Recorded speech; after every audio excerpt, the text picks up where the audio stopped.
And good morning. How you doing there, Cameron? I am excellent, sir. Jocko Wilnick got up. Wilnick? I can't say that man's name. Willink. But thank you, Jocko Willink. And he got up before me again this morning.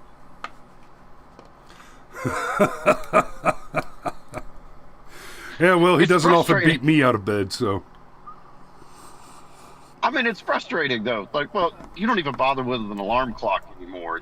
Your body's just turned into that bizarre. Instead of having one sleep period every 24 hours, you have a small sleep period every 12 hours. So it's just different. Like, you roll out of bed at 4:30, taking a whiz, scrolling through Twitter, and see Jocko Wilnick post that he got out of bed at 4:08. It's like, damn it, Jocko, you could let me have this one, okay? I thought I was doing so good. There's just... There's just something about it. All right. Well, hey, we've got a pretty active chat already, and we haven't even started talking about the show yet, so let me just say good morning. We've got Jeffrey Kukins with us. Anarchy's with us. Good morning, Krista. Good morning, Sunshine. Ma's with us. Good morning, Mom. I love you. I've got Steve, Joe Rogers, and Patricia Barrett. Hey, good morning. Patricia's my mother-in-law, and hey, thanks for watching this morning. I suspect you're getting ready to, or no, time difference, you're getting ready to go for a run. That's what's up. So, what are we talking about this morning? We're going to talk about the president's speech. Wow. Okay, so the first thing I noticed when I was doing my research this morning, which included watching the president's speech at... Let me tell you something, guys. One of the best things in this world is the fact that I can watch things on YouTube at double speed, because I might have needed an extra sleep period. I even How watched... could you say... I know, man. How could you say so many radical slogans and still be so freaking boring? Like, it was painful. Yeah. So basically, the president's speechwriters are professional ransom note artists, and their entire stock of vocabulary is just they've just got a cardboard box full of bumper stickers and fortune cookies. It was just an hour of broad partisan nasty sloganeering. Just slogan after slogan after slogan, and a few poorly timed and out of touch jokes, just garbage. And then as I was doing my research to kind of see what see if anybody else had any interesting hot takes, looking at Twitter and Facebook, a surprisingly low amount of conversation going on about the president's speech. Basically, the read I get there is people just don't care.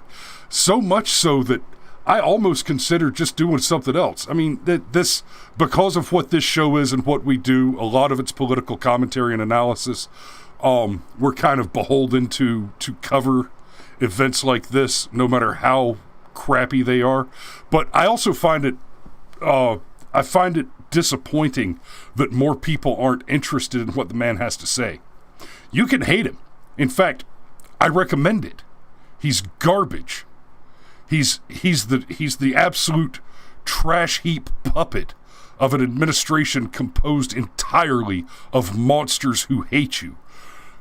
And that's all the more reason to pay close attention to what he's got to say. Ma says Tim Scott's rebuttal was great. I actually haven't gotten to Tim Scott's rebuttal yet. So we're not going to be talking about that this morning just because I haven't had time to get to it. I spent so much time on fact-checking the propaganda of the enemy that there we go. So Yeah, and man, speaking of bad jokes, like, what are the deer wearing Kevlar? oh Jesus, Like, I plan on getting to that a little bit later, but yeah, really? yeah, I mean, somebody read his speech and signed off on it and said, "Oh, that's a great line." I mean, uh, uh, it makes me honestly feel sorry for him. Like they want Kamala so bad. They're just gonna let him say all of this super cringy stuff. And everything about it. I mean, like my eyes rolled so hard when it started off, and he was like, "Oh, and for the first time ever, there's two women sitting behind me." It's just like, how? Okay, that's like not an accomplishment. So that's what this is going to be. This is going to be sloganeering and virtue signaling, and you're not even gonna. At least when he's off prompter, there's a possibility of him saying something just like incredibly stupid, so it's entertaining. But God, Joe Biden on prompter is just, man, it's watching grass grow, paint dry. It's awful. Yep. Now, one of the first statements he made that he tried to claim as an accomplishment is he said that, and I wrote it down so I wouldn't get it wrong, because he said that we've created 100 million jobs in the last 90 days. Wait, he said that? I thought it was 100. I want you to think about that number for a minute. That's what he said. I don't remember that. I'm maybe I'm just so bored by everything I missed it. But 100 million jobs.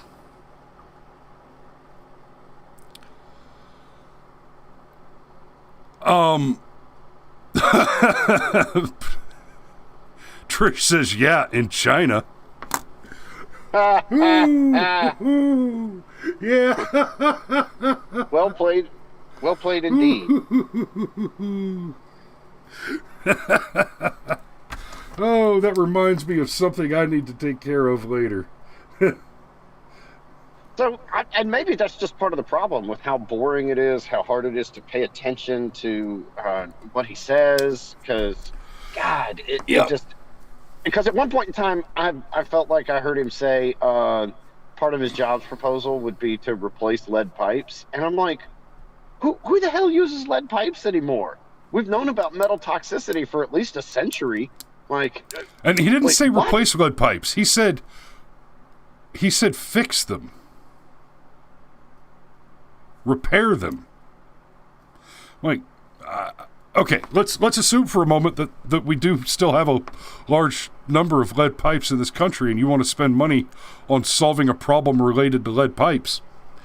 The solution to lead pipes is no more lead pipes.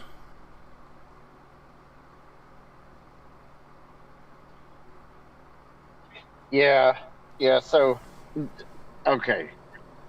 And what are some other things that? Oh, buddy, the one that actually there are two that hit me the absolute hardest.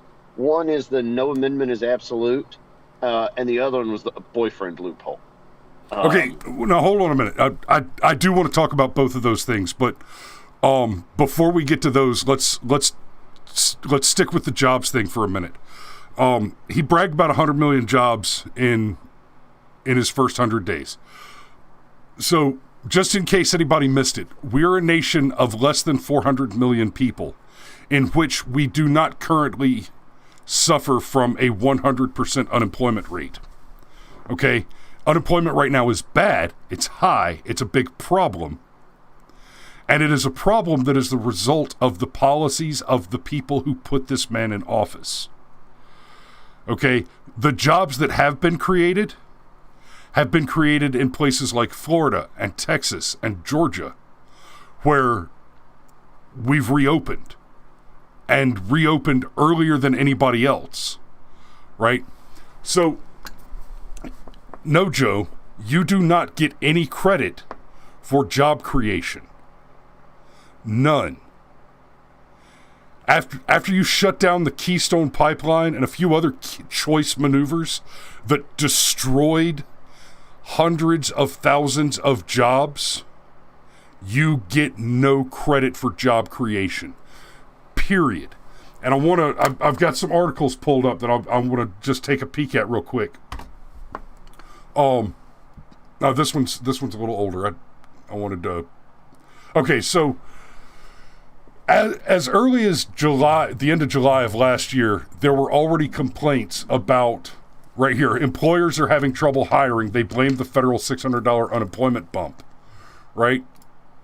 But here we go. This one's from just about 2 months ago. Millions are out of a job, yet some employers wonder, why can't I find workers? You can't find workers because Democrats are actively paying people not to work. Okay? So, under Barack Obama, the national debt doubled. The Democrats made a big deal out of Donald Trump increasing the national debt by $4 trillion in his presidency. Guys, $4 trillion in one 4-year term? That's not a spending problem. That's the maintenance on the debt. And now, in the first 100 days under Joe Biden, we have, let me see, I've got it. Okay, under Joe Biden so far, we have passed a $2 trillion COVID relief package, signed a $4 trillion budget, spending budget, proposed a $2 trillion infrastructure plan, and this another $2 trillion plan, the Family Relief Act thing. Joe Biden threatens to increase, like he's actively making the choice to increase the national debt by $10 trillion, not over a period of some many decades, as the spending policy of his administration. Right? So where are the jobs? Where are the jobs? Oh, that's right. You're paying people not to work. So I beat this dead horse, and I'm going to keep beating it. Johnson gave us the Great Society. Since then, the cost of the welfare state that's resulted from the Great Society is roughly akin, is almost dollar for dollar the same as the current national debt. There are more people by percentage in abject poverty in this country since that inception. Not many more, just a few. The number's almost the same.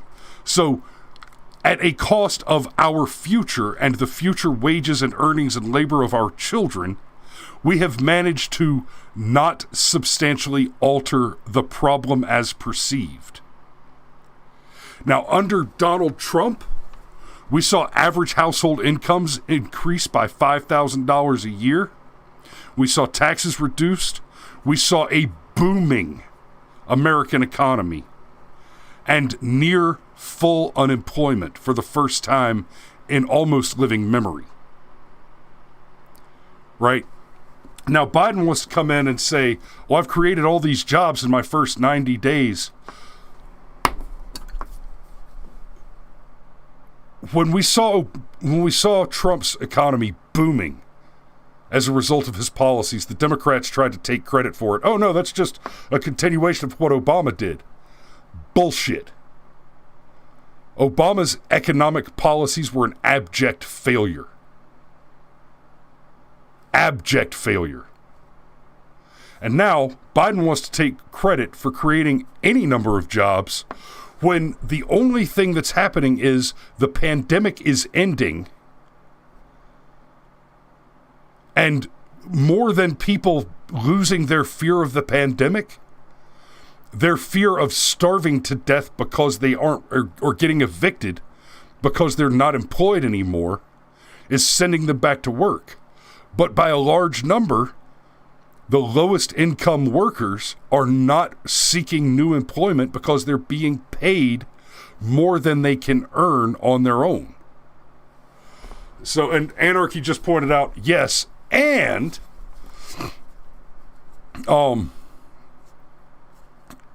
he said he wants to push for the $15 minimum wage. The other day, I was with my friend Robin Allen, and we stopped at a McDonald's to get some breakfast, and Robin wanted an egg white McMuffin, and I pulled up to the drive-thru and I said, let me get an egg white McMuffin and a couple of sausage, egg, and cheese McMuffins. I'm a big dude. I ate 2 sandwiches for breakfast. And the girl from the other side of the thing said, what number that? So once I managed to squeeze that through my hyperpolyglot filter and find a language that I could try and match it against, I developed a translation which I interpreted to mean, which number are you referring to? Which I then had to extrapolate colloquially to be a dollar menu / value menu reference to numbered sandwich items, and was then able to stare at the sandwich board and marvel at the inability of someone who's demanding a $15 minimum wage to poke a touchscreen with a picture of the fucking sandwich on it. What number that? You know, it's not complicated, sweetheart. You're not worth $15 an hour. You never were, and you likely never will be. I actually think that this is part of why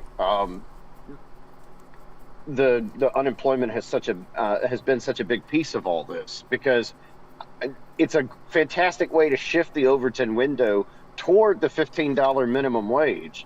A lot of the memes that I see coming out of the left, their attempts at memeing anyway, go something along the lines of, if unemployment pays more than minimum wage, the problem is not unemployment. The problem is minimum wage. Correct. Like this is a manipulation tactic through and through. Sean Straker, eloquence and oratory recitations on culinary decisions. Brother, you haven't watched this show enough.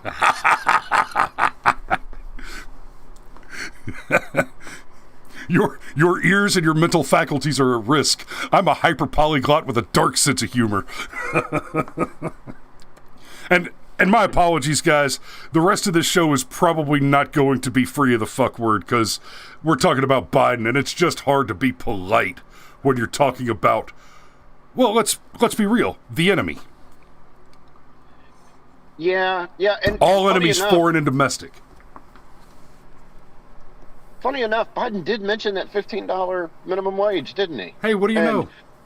Got that standing ovation. Just whoo. Well, he got half a standing O. In fairness, Cruz and Romney were asleep. I don't blame them. I mean, if you were watching the speech, the camera bumped. His cameraman fell asleep. I mean, God, it was boring. God. And honestly, how much trust do we have with Joe Biden anyway? Remember Obama and his shovel-ready jobs, and then turns out they weren't so shovel-ready after all.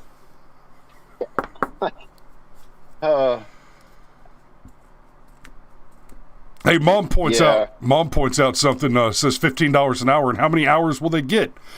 These people think they'll get 40 hours a week. Not going to happen. You're right. The businesses will not be able to afford 40 hours a week.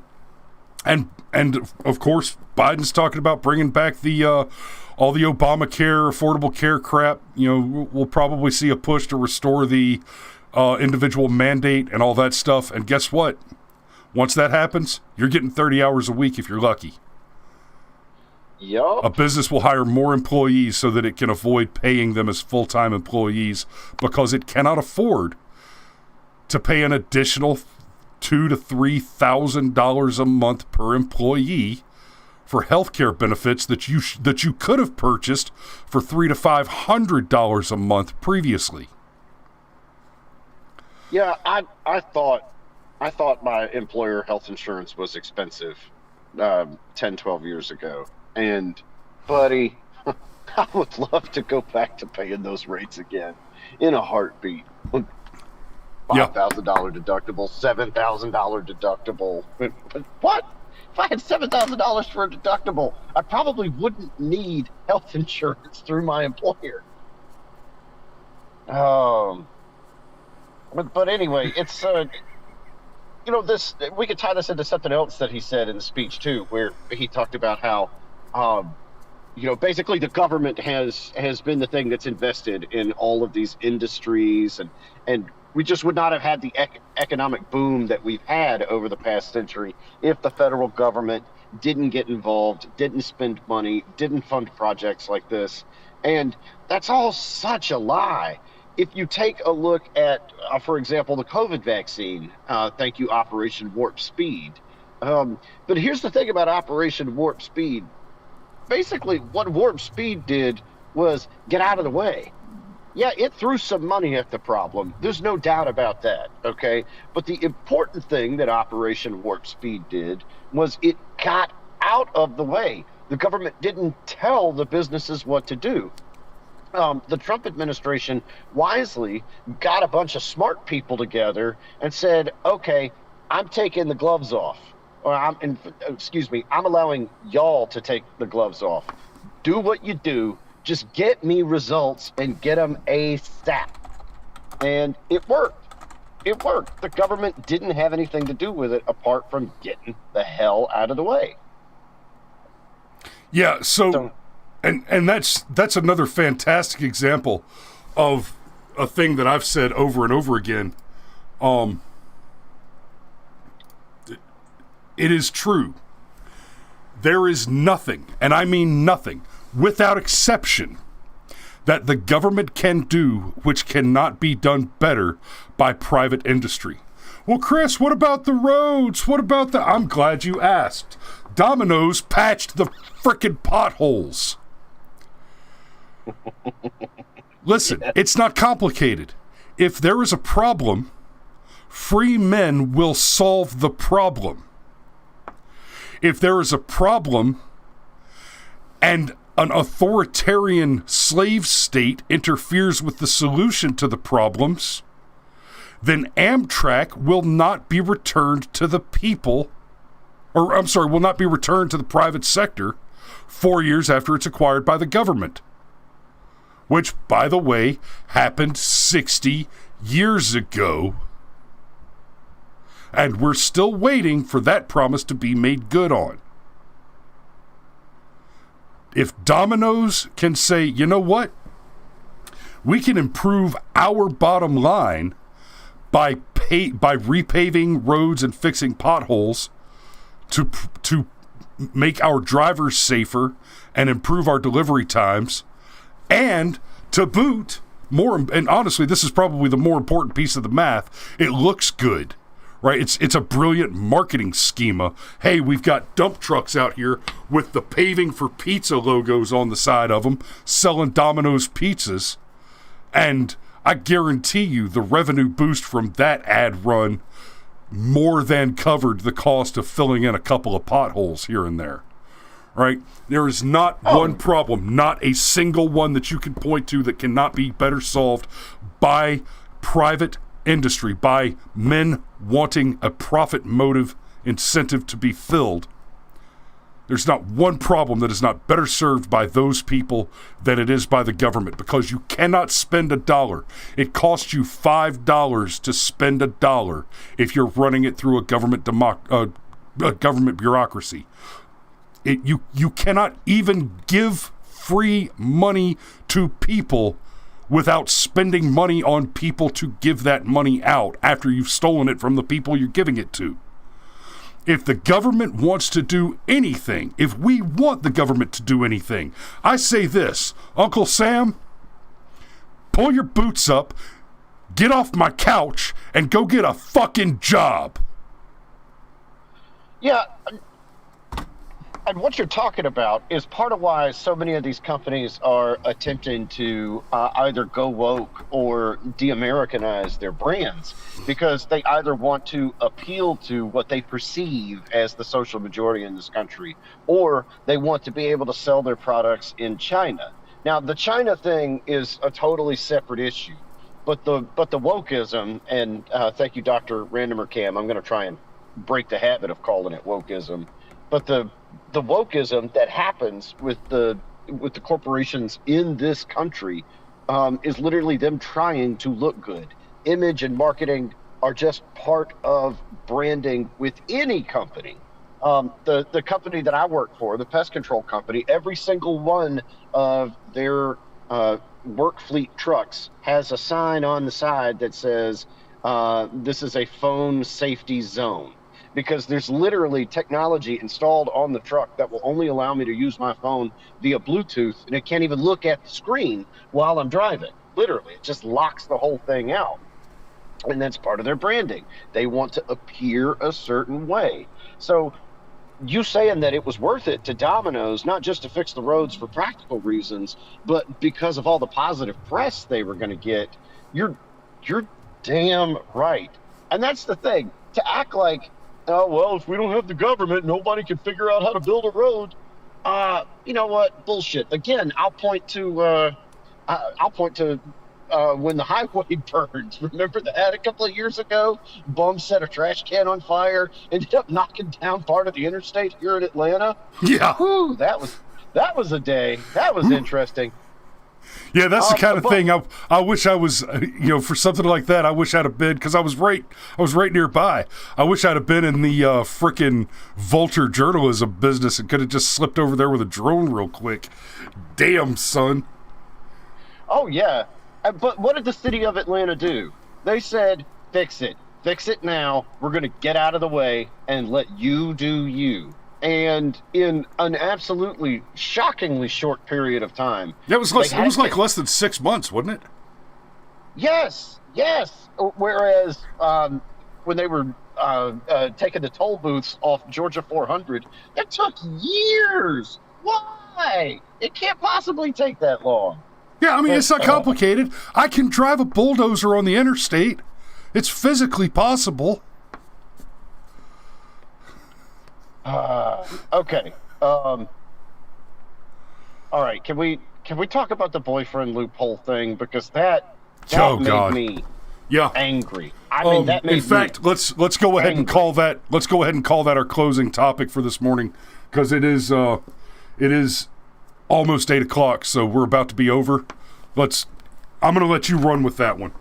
You've got more perspective on it than I do. I don't think we're going to disagree on it, though. But before you dig in, let me just say this about it. The phrase "boyfriend loophole," this speech is the first time I've heard that language. So that's a new lie. That's a new piece of propaganda being pumped out by the propaganda machine. It's another thing which does not exist, and it gives a name to a thing for which there is already a legal precaution, which personally I think is unconstitutional, but it's already the law and can therefore be enforced. So the idea that you want to create more law where one already exists, you shit right up your nose. Like and I'm sorry to walk away from the topic for a second, but he mentioned reauthorizing the Violence Against Women Act. Again, shit on you. Abolish the Violence Against Women Act. It's already a crime to abuse, to assault, to batter someone. You don't need to make it extra crimey just because you like the way a person's plumbed. Take your frickin' bigotry, take your feminism, and piss it right up a rope. Yeah, and look, just to tie it all together too, but no amendment is absolute. Really? And I'm so sick of that. You can't yell fire in a crowded theater. Bullshit. False. You can yell fire in a crowded theater. What you cannot do is dishonestly or even honestly incite a mob to violence. Yes. Under the law.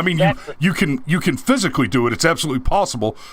We just saw Joe Biden and Kamala Harris and Maxine Waters all do it. So it's possible to incite a mob to violence, but it is nevertheless illegal. Yes, and that's the thing. And I'm absolute. And he talked about how gun control has been around since day one. Like, really? You mean back when you could own cannons and punt guns? You mean back when was it Madison that wrote the response letter to the privateers? I think it was Jefferson. I'm not sure. I don't remember. But the the thrust of the letter was, why are you asking me if you can put a cannon on your ship? Of course, you're a free man. Of course you can put a cannon on your ship. What business of the government's is it how you defend your property? That's why there's a Second Amendment. Of course you can put a cannon on your ship to protect yourself from pirates. Of course you should be able to landmine your front yard. That doesn't even mean it's a good idea, but it's none of the government's damn business. Right. And seriously, just as a quick aside, if y'all don't know what Sean Stryker says Jefferson versus Tripoli pirates. Got it. Yeah, it was Jefferson. Oh, yeah. No, I'm pretty sure it was Jefferson. But yeah, and just as a quick aside, if y'all don't know what a punt gun is, look that shit up. Horribly impractical weapon, but God, do I want one anyway, because, man, you want to talk about just a cone of fuck you. Anyhow, okay. Wait. Anarchy says, I need to mount a cannon on my vehicle to protect me from road pirates. You know, Anarchy, there's comedy in that statement, but less and less every day. But what? So no amendment's absolute. Now, I'm saying this in reference to the Second Amendment, but I mean, what the hell are you even talking about? No amendment's absolute. Oh, okay. So when we say, for example, that maybe being born in the United States should not automatically grant you birthright citizenship, huh? Oh, that was racist when Donald Trump suggested it. Or let's take this in another direction. Hold on a minute. Okay. Hold on a minute. What Donald Trump suggested, and it wasn't a suggestion, he was stating plain fact, it's in the language, is that the amendment does not grant birthright citizenship to non-citizen progeny. That language and subject to the jurisdiction thereof is very important. Anchor babies are not citizens under the law. They are the unfortunate byproduct of criminals. Yes. But the I was just trying to point out the hypocrisy, not get into the weeds of what Donald Trump's policy. Right. So, but what about your right to a jury of your peers and your right to counsel if you cannot afford an attorney? Is that not an absolute right anymore? Well, in fairness, the right to counsel if you can't afford an attorney is not a constitutional right. That's separate from the Constitution. The Constitution does not guarantee you counsel. It guarantees you the right to a jury by your peers, to trial by a jury by your peers. But yeah. Okay, so well, either way, I mean, you don't get so it's okay for the FBI to do things without a warrant. It's okay for your local sheriff to do things without a warrant, because remember, no amendment is absolute. Well, no amendment is absolute. Let's get back into the torture business. I know, right? What about that whole, free the slaves thing? But that's not an absolute. No. Okay, but the boyfriend loophole, all right? Sergeant Major's asking about that. He's getting annoyed that we're not talking about it yet. Okay, the boyfriend loophole. As he described it, basically, it's one of those things where it sounds reasonable. Why should some violent person have access to a firearm? And he brought up the statistic that 50 women a month are murdered by an intimate partner, which I also find interesting language, because that's not necessarily just men, by the by, but whatever. But the boyfriend loophole. No, the highest rates of domestic abuse occur between commonly domiciled lesbian partners. So what he said was, if a court determines you to be violent, why should you have access to a firearm? So here's the thing that can happen to every single man that has any contact whatsoever with a woman. If you live with a woman, if you have any type of sexual relations with a woman, okay, that woman can go to the family violence court and say, oh my God, he's dangerous. I need a restraining order. And it doesn't matter if it's true. It doesn't matter if it's exaggerated, whatever. It doesn't even matter if it's later proved to be an outright lie. They suffer no consequences for weaponizing the government against you in those cases. Well, you can bring in all the proof you want, and it can be made undeniably, incontrovertibly the case that it was a lie to say he was dangerous and a threat, and that the temporary restraining order was obtained under false pretenses. You can have her on tape admitting that that's the plan that she had when she applied for it, and there are no consequences for that false filing. Yes. So anyhow, this is something that can happen to any man, and it's actually really terrifying if you think about it. I guarantee you, this boyfriend loophole would work the exact same way. All that would have to happen is your girlfriend, your wife, or hell, maybe you live with your sister, whatever. All they have to do is go to the court and go, "Oh my God, he's terrifying. Take his guns away." It's a backdoor red flag law, and I'm sure no woman would ever abuse it, ever. So now, I am not a MGTOW type. I'm never going to be a MGTOW type, but I've got sympathy for the MGTOW types, okay? Because legally and socially, women control everything. And now they can also control your firearms as well if we close the boyfriend loophole. It's offensive, and I'd even go so far as to say that the family violence law that I'm talking about should be repealed. It's let's just say it has a habit of coming up a lot in divorce proceedings for some odd reason. And what, you don't think the same thing would happen to firearms? Just saying.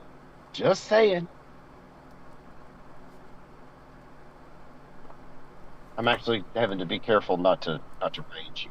So there's all that. Well, you've kept it together pretty well there. Anything else? Like there was just a whole.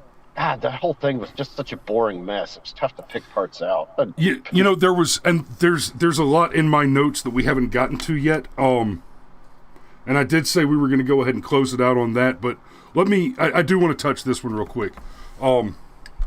There's two more. Okay, so white supremacy first. He brought up a little bit about ISIS and Al Qaeda being in places other than Afghanistan, and we need to end the forever war. You were vice president for 8 of the 20 years of this war. Since Joe Biden became president, the action he has taken, he got a lot of press recently for saying that he's going to pull us out of Afghanistan. But the headline said that Joe Biden's pulling us out of Afghanistan. If you read the articles, and if you pay attention to what's going on, Donald Trump made a deal that said we would be out of Afghanistan by May of this year. What Joe Biden did was issue an order delaying the retrieval of our troops from Afghanistan until somebody's playing with the lights. Delaying the retrieval of troops from Afghanistan until September. He extended the timeline past Trump's date. Yep, there's Steve. Correct. He extended the timeline past the date that Trump had set. Biden's not removing our troops from Afghanistan. He's leaving them there longer. And at the same time, trying to use that as a way to take credit for pulling them out. That's psychotic.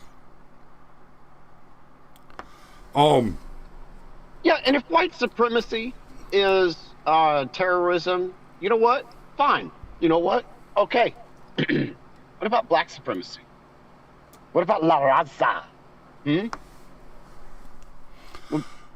know, okay, Dr. Random Cam made a great point about the, I did listen to the thing about the euphemism treadmill. You can't call them black supremacists. That's fair. His detailing of the language of oikophobia, which is being afraid of the familiar, being afraid of things that are like you. It is the phobia which is opposite to xenophobia, when you look at the BLM activists, that terrorist group, what you're looking at is white people that hate white people. That's oikophobia. You're looking at American white people who hate you and want to burn your country down. And when I say they want to burn your country down, I'm not making a reference to their rhetoric. I'm not saying that things that they've said could be construed as dog whistles to call for violence. We have seen them burning cities for over a year without consequence. And when I say without consequence, there have been arrests and almost no prosecutions. And the current president and his vice president were both actively involved in raising money to prevent the service of justice against these terrorists. They are pro-terrorism as long as it matches their agenda. Now, unless you want to hit that any much harder, Cameron, I want to hit climate change real quick before we close it up. Well, no, I mean it, literally. I'm okay with classing white supremacy as terrorism as long as we could class any and all racial supremacy as terrorism. And you know how they're going to do it. They're not just going to say overt white supremacists. They're not going to be just going after guys that read Stormfront every day. No. They're going to go after everybody that they're going to consider even, alt-right adjacent or whatever. No. And I'm white fine supremacy. with all that. White supremacy right now is defined as not wearing a Black Lives Matters T-shirt and face mask while you're asleep. No, that's while you're asleep. And I'm just saying, look, I'm fine with all that, but what's good for the goose is good for the gander. And as long as that same standard is applied across the board, I'll take my chances. Because I don't know that many racist white people that are racist toward black people, at least. But you could argue that a much larger percentage of the population is racist toward white people. So I'm okay with that. Let's let that be the standard. Yeah, as long as it means that we can start dealing with BLM terrorists, I'd be comfortable with that. Now, the other thing I wanted to hit was climate change. Biden, oh my God.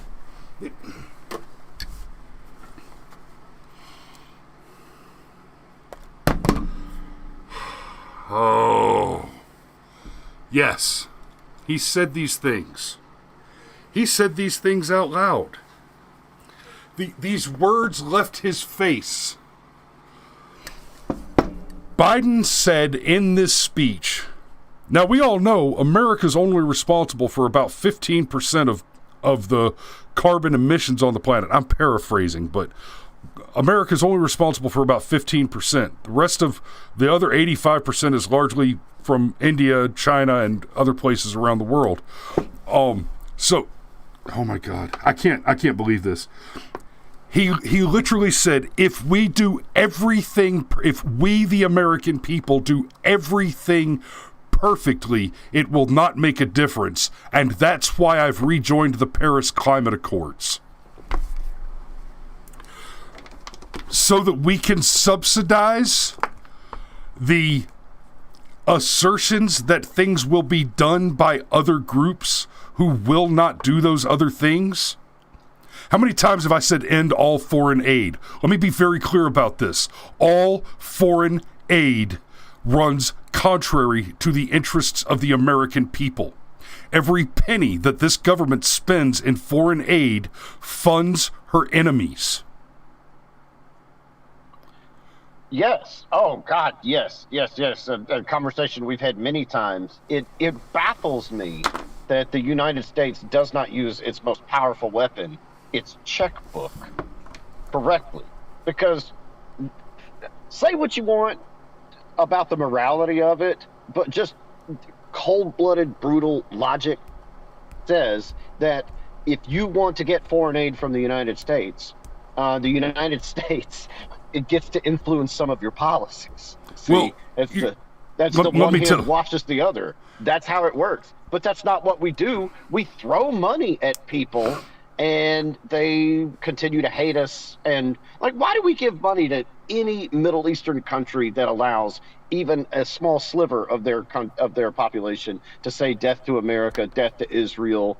You know, just why? Why would we do that? Well, the mistake that you just made in that diatribe, Cameron, is that you assume that the United States government does not use its checkbook as a powerful weapon. The fact of the matter is, it does use its checkbook as a powerful weapon, but the mistake you make is you misidentify the enemy that the government has chosen to fight. That's us. Oh, no, I understand that. I just meant things. I know you do, but I needed to make it explicit for the viewers. The fact of the matter is that the current administration and the Democrat National Party, they do wield the American checkbook as a weapon against the people.